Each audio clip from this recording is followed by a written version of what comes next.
Friends, welcome to my channel. तो હવે માતાજીનું પાવન પર્વ એટલે કે નવરાત્રી શરૂ થઈ ગઈ છે, તો તેના ઉપવાસમાં ખાઈ શકાય તેવી મોરિયાની ખીચડી આજે આપણે બનાવીશું। તો રેસીપી એકદમ સહેલી છે, ચાલો બનાવવાનું શરૂ કરીએ। એ પહેલા હજી સુધી જો તમે મારી ચેનલને સબસ્ક્રાઇબ ન કરી હોય તો મારી ચેનલને સબસ્ક્રાઇબ કરજો અને મારા વિડિયોને લાઈક કરજો। મોરિયાની ફરાળી ખીચડી બનાવવા માટે 1 કપ જેટલો મોરિયો લઈ તેને એક બાઉલમાં એડ કરી દઈશું અને એકદમ સરસ રીતે તેને પાણીથી ધોઈ લઈશું। હવે આ રીતે મેં મોરિયાને એકદમ પાણીથી સાફ કરી લીધેલો છે। પછી તેમાં આપણે 3 મીડિયમ સાઈઝના બટેકા લઈશું અને મેં છાલ ઉતારીને રાખી મૂક્યા છે પાણીમાં, કાળા ન પડે એટલા માટે। તો હવે તેને આપણે એકદમ પતલા પતલા અને એકદમ ઝીણું ઝીણું કટિંગ કરી લઈશું બટેકાનું। આ રીતે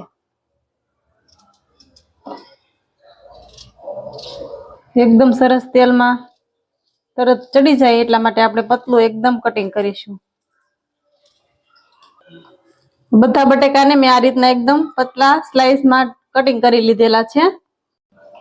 હવે આપણે ખીચડી ઝટપટ બનીને તૈયાર થાય તેના માટે હું કુકરમાં ખીચડી બનાવી રહી છું। તો ગેસ ઉપર મેં કુકર ગરમ થવા માટે રાખી દીધું હતું, તો તેમાં આપણે 2 ચમચી જેટલું તેલ એડ કરીશું।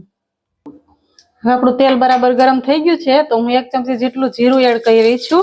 હું ફરાળમાં રાઈનો એડ નથી કરતી એટલે મેં રાઈ નથી નાખી, અને 3 થી 4 મીઠા લીમડાના પાન અને 1 લીલા મરચાને મેં કટિંગ કરીને લીધેલું છે, તો આપણે તે એડ કરી દઈશું।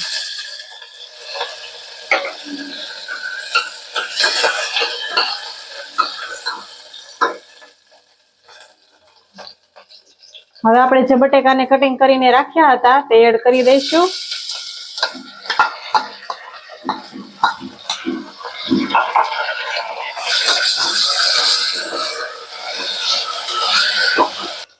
હવે તેમાં આપણે સ્વાદ પ્રમાણે મીઠું એડ કરીશું અને અડધી ચમચી જેટલો હળદર પાવડર। તમે જો હળદર પાવડર ના યુઝ કરતા હોય ફરાળમાં તો તમે તેને સ્કીપ પણ કરી શકો છો અને વ્હાઈટ ખીચડી પણ બનાવી શકાય।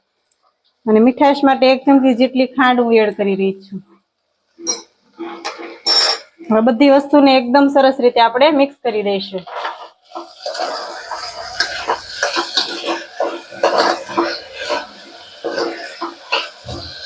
ઉપવાસમાં બનાવતી વખતે હંમેશા ફરાળી મીઠાનો જ ઉપયોગ કરવાનો, એટલે મેં અહીં ફરાળી મીઠાનો જ ઉપયોગ કરેલો છે। સિંધાળું નમક જે આવે છે તેનો આપણે ઉપયોગ કરી શકીએ ફરાળમાં।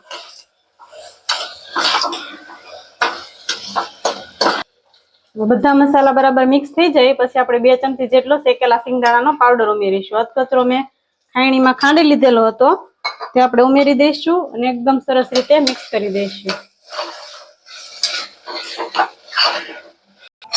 હવે તેમાં હું 1 કપ જેટલી છાશ એડ કરી રહી છું। તમે છાશની જગ્યાએ લીંબુનો ઉપયોગ પણ કરી શકો, પણ મને છાશવાળી ખીચડી વધારે પસંદ છે એટલે હું છાશ ઉપયોગ કરી રહી છું। મીડિયમ ખાટી હોય તેવી છાશ લેવાની અને 1 કપ જેટલું પાણી, 1 કપ છાશ અને 1 કપ જેટલું પાણી બરાબર આપણે મિક્સ કરી દઈશું બધી વસ્તુને।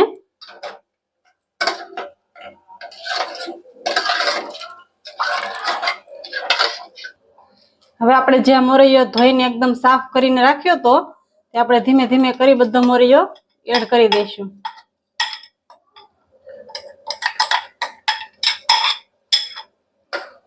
બધી વસ્તુને એકદમ સરસ રીતે મિક્સ કરી દઈશું।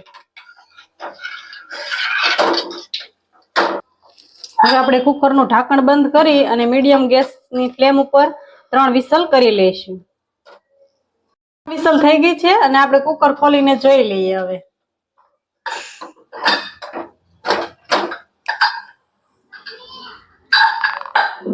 તો આપણી ખીચડી એકદમ સરસ પ્રોપર ચડી ગઈ છે અને નીચે બેસતી પણ નથી, તમે જોઈ શકો છો એકદમ સરસ ચડીને તૈયાર થઈ ગઈ છે।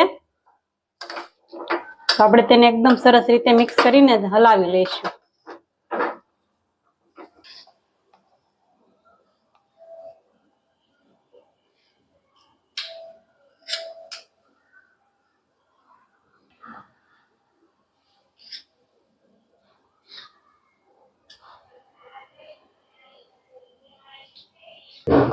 હવે આપણે ખીચડીને ઉપરથી થોડા લીલા ધાણા એડ કરી દઈશું।